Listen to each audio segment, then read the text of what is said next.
Three, two, one. Welcome to Bellwether. Thank you for joining again this week. There have been a lot of things going on in the world recently, and I guess that's probably an understatement. At Bellwether, I talk about change. I help people manage change, and that's effectively what I do. If you wrap it up in like one little kind of bow, I help people manage change, whether it's work change, whether it's individual change, whether it's society change, whatever. I help you adapt or manage or whatever, insert whatever kind of word you want to use there for change. And while helping people manage change, it's usually focused on just the individual. And so I don't really wade into current events too much. I don't really wade into politics.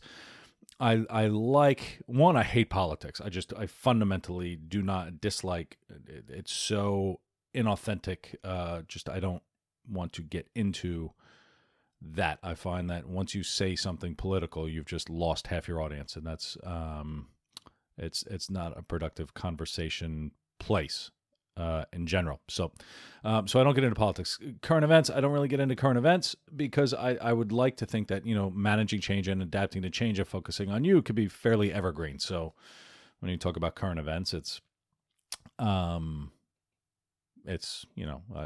want it to get old. I want people to be able to use whatever I do on this show for years and decades and listen to this podcast as they fly around visiting the Jetsons in their spaceship.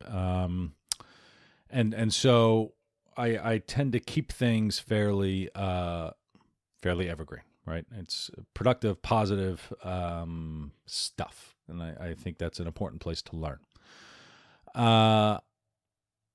But there have been certain events, obviously, in particular with, the spark of the death of George Floyd,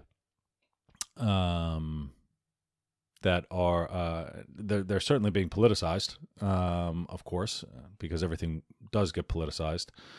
But I feel the need to talk about it. I don't know why I feel the need to talk about it. I mean, I struggled with whether or not to talk about it. One, whether or not I should say anything. Two, is it disingenuous just for, white guy talking about, something like that? What could I possibly say that isn't, and I think a good lesson for many white people is just, sometimes it's not your turn to speak, right? You just kind of let it go. But the issue of George Floyd it's not even the death of George Floyd. I shouldn't call it an issue. Honestly, one of the struggles for me is, how do I say it? And am I going to say something incorrectly? And I find myself just choosing my words much more carefully, by the way, based on just the way that we operate. And we just go and you have to kind of question those things now. But there is a need for dialogue. Okay, and the horrific thing that happened to George Floyd, the violence and protests that came after it, which have started to die down, is now a time for, and there was anger in those protests, and there should have been anger in those protests, right? You get it. Like there at a certain point, you just have to say enough, and so those. It's understandable, right? It's not the way that you want to see the world go, but I understand. So, but now that those things have died down, we're back to pandemic living. It's time for the dialogue to start the change. And the challenge with change is people don't listen to you when you're shouting. Okay, they just don't, right? Everybody wants to be heard over everybody else. And so you look at things like the protests, which devolved into looting, which is not, where the conversation needs to go, obviously, but we need to talk about it. And I didn't know how to talk about it. But this goes beyond politics. It goes beyond current events. This is going to fundamentally change a lot of things. Granted, yes, I think there are certain things that we can assume right at the very beginning here is that a lot of these things should have changed a long time ago. We've made incremental change, over the years. And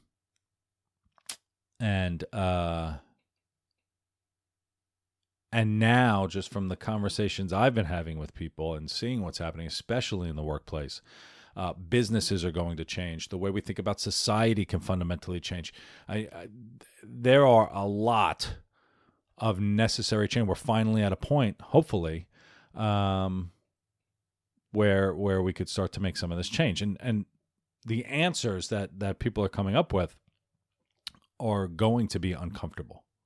Okay, and people don't like to be uncomfortable, and they're going to fight it. Take a look at white people and the fact that they couldn't get a haircut. Long hair is uncomfortable, and they were protesting over that. And so things are going to become even more challenging than just long hair. So the question of, all of this stuff, we have a topic of race, and deep change that is necessary. But the changes that are going to come really question not just, we talk about macro, like the identity of a nation. We talk about all these big things, but it questions your identity as an individual, the assumptions you make as an individual, your thoughts as an individual. Do you feel guilty for having certain types of thoughts, even though you can correct them and say, nope, that's not who I want to be, right? And that's really what a lot of the change is talking about. It's uncomfortable to look at yourself and say, yeah, maybe I've had some racist thoughts, right? And it's important to recognize that and to say, you know what, maybe unintentionally I'm making some unintentional racist things, or something that negatively impacts a demographic of people. The topic of race in this country, it's been in the consciousness of the country. It's part of the story of this country since the beginning. And this isn't just a United States problem. This is, we have the protests are around the world. But you hear stories in the UK, you hear stories in China, you hear stories, racism is prevalent. And the conversation hasn't changed much in the last few decades. But when I think specifically of the United States is a young country. People forget that. We've only been around for a few hundred years, which sounds like a long time, but it's actually not. It's a long time, and it's not a long time. And the changes in race, and race relations and equality and everything are extremely young. One I read the other day, fascinating to me, that Martin Luther King and Barbara Walters were born in the same year. There are people walking around still, and they're able-bodied human beings. They're not just, old sitting in wheelchairs, who remember colored-only fountains. And that's and sitting in the back of the bus and doing all of that. So while we've made progress, it's very new progress. And when we think about, we have a demographic of people who, in this country, especially, other countries as well, of course. But in this country, I'm going to talk about a demographic of people who for generations have been told no. Yes, you've got the slavery thing. And then we'll say, all right, well, you can't be slaves, but you can't do this. We're going to let you not be slaves, but you can't do this. And no, you can't buy a house here. And no, you can't golf here. And no, your kids can't go to school here. And the no and the no and the no. And this has been for generations. And it still happens, right? We just changed the words of it, right? Sorry, you're not qualified. You don't have the, whatever. And so, but this no for generations. Imagine growing up in a world where you and the people you identify with, your parents, your grandparents, your great-grandparents, your aunts, your uncles, everybody's always been told no. I can't tell you what that does to you, because that's not me. I wasn't in that situation, but here's what I can imagine, that it's a very different way to grow up. It impacts your perspective. It impacts your thinking. It impacts your ability to believe in what you're capable of. And this isn't something that will just change overnight. This isn't something to just say, all right, well, now we can have a discussion and everything's okay and we can move forward. This is going to take generations to fix. Okay, we've told them for generations no, and now it's time to just, not just say yes, but we got to say, okay, well, just saying yes isn't enough. Like now this is, we're having not just changing rules, we're changing psychology of not just black people, but white people. Okay, we're changing the psychology of a nation, and that's changing the psychology of a nation. That doesn't generally go well, quite frankly. Like that it's because we're afraid of change. We're afraid of change. We don't like what is. We have a fear of the unknown. And the challenge we're going to have, which we already see it, any discussion on race, there's a lot of emotion, and I'm not just saying just from black people; it's from white people too. There are a lot of assumptions, conversations, and statements, and everything that was discussed in like 1985 comes back and just says, that's why the conversation doesn't change. Someone says something and you can see it in the conversations now. The topic comes up and people just get to the front of their seat. They're ready to pounce. They sit at the front of their chair, ready to tell you why you're wrong, ready to tell you what you think isn't correct, and that's not a right question to ask.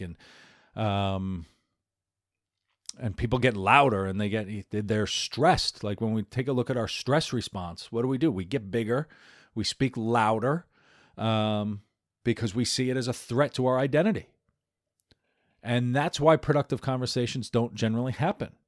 Because when a threat to our identity or something truly emotional comes to fruition or comes up in the topic, we want to beat it down to protect ourselves.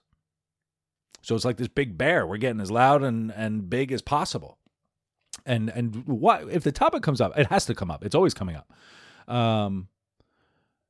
And sometimes I love it when the topic comes up. Not this, but just generally like political discussion when I'm sitting there, and I will look around the room because I don't really engage in them. But you see the people get to the front of their chair, and they're ready to they're ready. Oh, they're ready to tell you why you're wrong. That's not productive, needless to say. And so with race, with something that's been so heavily in the consciousness of this country for the last few decades, it is extremely difficult to have a conversation, a learning conversation on race in a non-assumptive manner, and in a calm manner. And if the conversation's not happening in a calm manner, that means we're not learning. If your emotions take over, you are operating in a stress response. You are not learning, and that is, that's science. That's research that's neuroscience research on parasympathetic nervous system and everything. In order for us to learn, we have to be calm.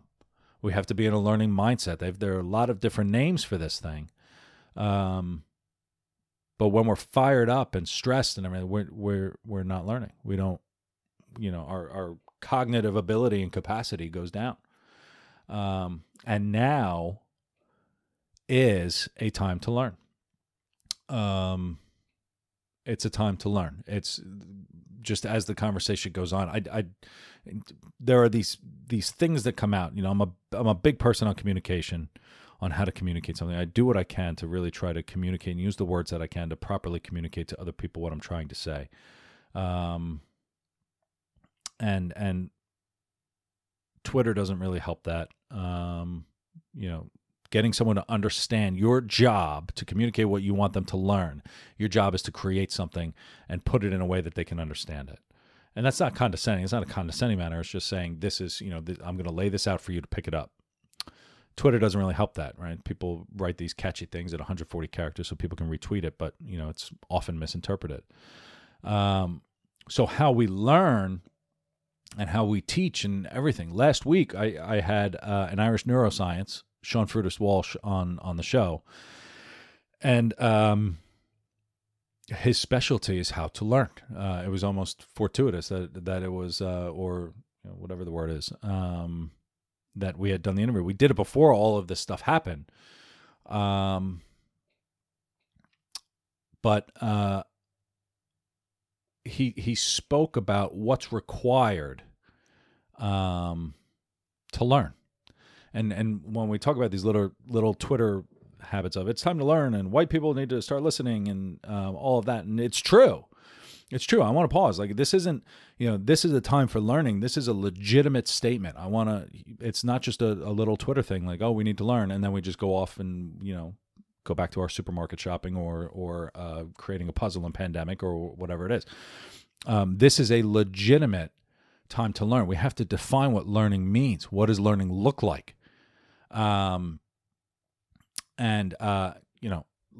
anything from a new language to a new work skill set to whatever. There are ways that we can learn and things that are required for adults to learn. And right now we're learning a new psychology. We're learning a new way to think. We're learning a new way to operate. And it's necessary learning. Like this is we're going back to school right now, okay? And this is going to be a difficult class. There is a lot of learning that needs to happen, a lot of listening that needs to happen, a lot of questions, legitimate questions that need to be asked, and that's where we are. The people are calling for change. What change looks like, I have no idea. And what it looks like looks different to everybody. But I'm going to guarantee you that something is going to change. And it should. Where it ends up, nobody can predict it. I don't know. The conversation will evolve. Very important conversations are happening right now. A little too late, maybe, some would say. More than just a little too late. But clients that I have are fundamentally changing the way they think about their business. When I come in to consult, the business context I have, and I've been having a lot of conversations, diversity and inclusion, which has been a part of every business, a part of the discussion, some more than others. This is like blowing that up even beyond what a typical diversity and inclusion thing is. The people I'm talking to are fundamentally changing everything about the way that they work, everything the way they think about their employees, everything about, how they structure things and how they structure payments and how they structure, like, there is nothing off the table. And we have to get rid of these assumptions because these are the conversations that really need to happen and evolve and do it. And it's hard. Okay, these conversations, when we talk about the conversations that are happening, especially in the workplace, and even more in society and everything else, these are hard. We have to recognize that we haven't made the progress that we should have made. And yes, at a surface level, it's easy. Like, don't be racist, right? Hatred is stupid, right? That's easy. We want equality. We want justice. Yeah, of course. Right? Of course. That's easy. That's an easy statement to make. The devil is in the details. Okay? What is justice? What is equality? How do you actually define it? Is equality both people have the same opportunity, just present it to them? But what if you have a head start? Do you have to treat another group of people slightly unequally in order to get everyone equal? At what point is there equality? These are difficult questions, philosophical questions and difficult questions. And I do feel like part of the reason some of the progress hasn't been made, especially in the workplace, is it is so hard. I feel it's like that you're trying to clean away race. It's like a dirty dish. You're scrubbing it, and eventually it's just like, I'm just gonna put that in the sink and let that soak for a little bit, right? It's like those difficult dishes. We just let it, put it off, and then we just kind of ignore it until it gets moldy and nasty and it comes up again. Now you got to face it again. These are difficult things. Good-natured, good-hearted people have tried to make these changes. But when you peel back the onion, it gets extremely difficult. I think, and hopefully, there are going to be good drivers here. The arc of change. We're at the point where it's not just one person cleaning a dish. A lot of people now are, cleaning that dish. It's not just going to sit and soak, I hope. So that we don't have to scrub it anymore. That will be that dish is going to need constant cleaning, but I hope we can get it to a point where we're not just letting it soak. That's what's important. But anyway, so the two things I want to drive home today on this podcast. One, yes, it's time for learning, and we learn by listening to stories. Okay, and two, the conversation that needs to happen needs to be driven by legitimate questioning and listening. And I'm going to tell you what I mean by that. One, so I help, as a coach, I help people learn. And we learn by listening to stories. So if you listen to Sean Frutis Walsh talking about what is required for adults to learn on the episode last week, two of the things he says, one is focus. You need to give it your attention. And two is you have to make an emotional connection. And stories hit those buttons. That's why we love stories, and that's why stories help us learn. We emotionally connect to stories, and it's I always kind of knew this, but I never really focused on it. Every black person has a racist story to tell. It's amazing. And I would argue every white person has a racist story to tell. Maybe not being the catalyst of the racist activity, but at least being a witness to it.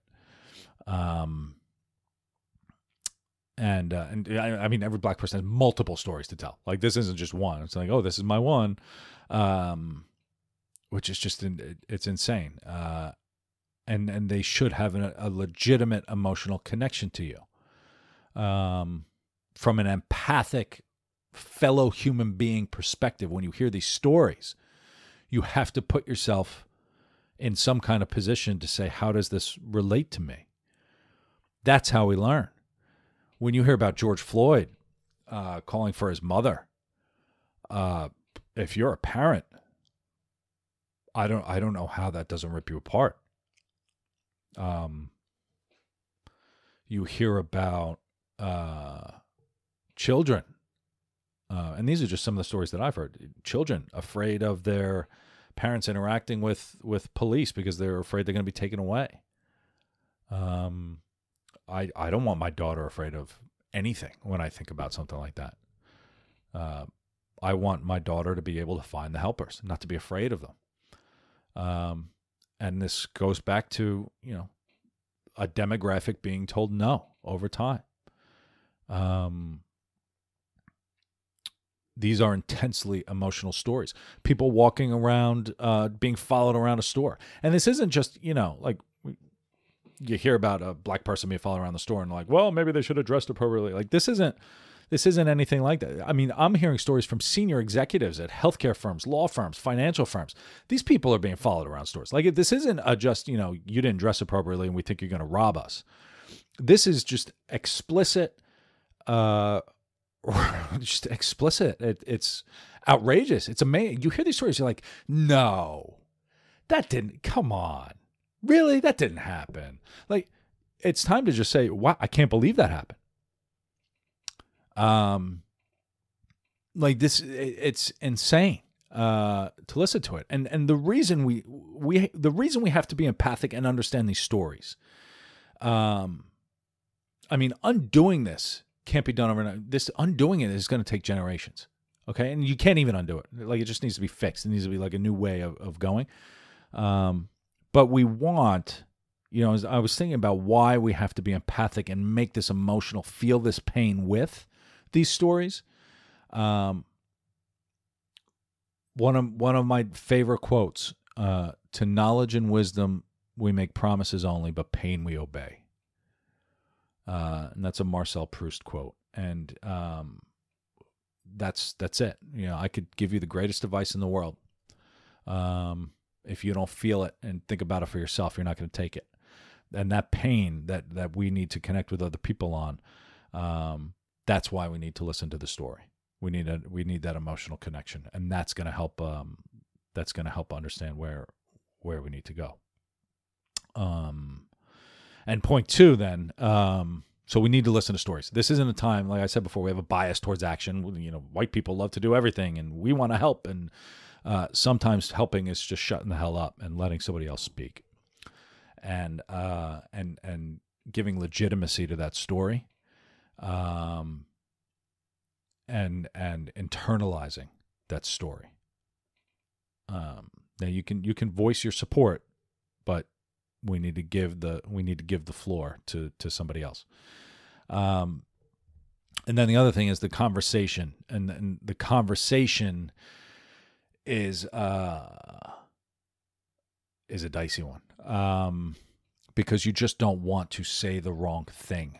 Okay, so many people want to help, but they're afraid of saying the wrong thing. And though when I think about a productive conversation, this brings me back. You think back to the Stoics, right? The ancient Greeks, who didn't have conversations to solve things. They had conversations to learn and hear about a different perspective. That's the way conversations happen, and that's the way they need to happen. And it comes from asking questions. And this is going back to that non-assumptive, get off the edge of your chair so that you can pounce, to sit back and legitimately listen to what somebody's saying. I ask clients, I like to do it a lot in my workshops, is, who could tell me what a question is? And most people can't. Most people, you look at someone and say, what is a question? They're going to look at you like you're crazy. But I'm going to give you the answer. A question is a legitimate request for information where you don't know the answer. And that's important, because we think we know the answer oftentimes. And it's not just in how you word your question. It's, you cannot have the assumption that you know the answer to the question. And so these conversations are not necessarily about solving things. It's about understanding what we're dealing with. And the changes will come based on this, right? As we learn from other people, change bubbles. Like it comes organically. It's not going to be dictated with an iron fist or a hammer. And so that's how we have the conversation, is through legitimate questions and listening. And for those looking for resources, these conversations are happening in workplaces. I think if you manage people, it's important. Even if you don't have Black people on your team, it's important to have this conversation. And I've got resources for people. One, and this is a phenomenal book, The Art of the Focused Conversation, 100 Ways to Access Group Wisdom in the Workplace. This structures out basically the 4 types of questions: objective, reflective, interpretive, and decisional. And it's a nice guide if you're looking for, these are the questions to bring someone through. This is a phenomenal book. I don't think they actually have a model. It's a short book. It's only like 20 pages, but then they've got examples of conversations. Here are some examples of questions that you can ask. I don't know if they have a race one. Preparing the agenda for a meeting, internal reflection while leading a group. That might be a good one. So they've got all different types of questions in here as a guide to ask legitimate, objective questions, reflective questions. And most importantly, they tell you how to properly frame up the conversation. And that is what's going to be a challenge for you. Number 2, a book called Helping: How to Offer, Give, and Receive Help. It's by Edgar Schein. Edgar Schein, I think, is a professor at MIT. Yeah. And it's the dynamics in helping people. And a lot of this comes from, in order to help people, they have to want to be helped. And I think about this just in a particularly micro, not necessarily big macro view, but when you're thinking, you can't force your help on someone. Okay, so this has to be, this. I think this is more for those people who are just trying really hard to help everybody. Sometimes you gotta slow your roll a little bit for the benefit of the greater community. You're well intentioned, but we need to do that. And then finally, the other one, which is Change Your Questions, Change Your Life by Marilee Adams. I recommend this to a lot of people. This is like a basic, easy book. It's cheesy as hell, but it's important to say, this talks about how we operate in learner mode or judger mode, and this is a pure conversation for learner mode. And so, Change Your Questions, Change Your Life. That's a great resource as well. So, I can't tell you how to have these conversations. I'm not going to tell you how to have these conversations. I know these conversations are going to be ongoing. But those are 3 resources for you. I will list them on bellwetherhub.com as well, so you have it. The 2020 has been one of the oddest years. It's funny. Actually, when I think about it now, is going back, my first podcast of the year, I called 2020 Year Perfect Vision, right? That was the cheesy thing going around. There are no rules. It's the year of no rules, I called it. And this is legit. There are no rules in 2020. Like, gloves are off, pandemic's hitting, protests, everything, like our way of life. This is big, okay? And I really hope we do have an opportunity here to make this potentially one of the most important years in history. And I don't think that's an understatement. We have an opportunity to pivot here. And I think the thing that makes this, to me, have actual real possibility is everybody's stuck indoors. They can't focus on anything else. You can't be distracted. So you finally can focus on this challenge of race. And we're not going to solve it, but we can take it a lot of steps forward, and we can have a lot of really good learning, really good reflection, and really good heavy, difficult conversations, and move this world forward, I hope. And so that's where I am. I hope this was helpful. I mean, this is me thinking about it. I've been having a lot of conversations on it. I've been curious, just what everybody else is experiencing and dealing with. And I'm doing what I can to learn. And so I hope you're doing that as well, because this is it's a time for learning. That's it. So thank you for listening. More on bellwetherhub.com. More things coming forward. And as always, I appreciate your time. I appreciate your listening, and I appreciate you. So thank you for listening. Have a great week.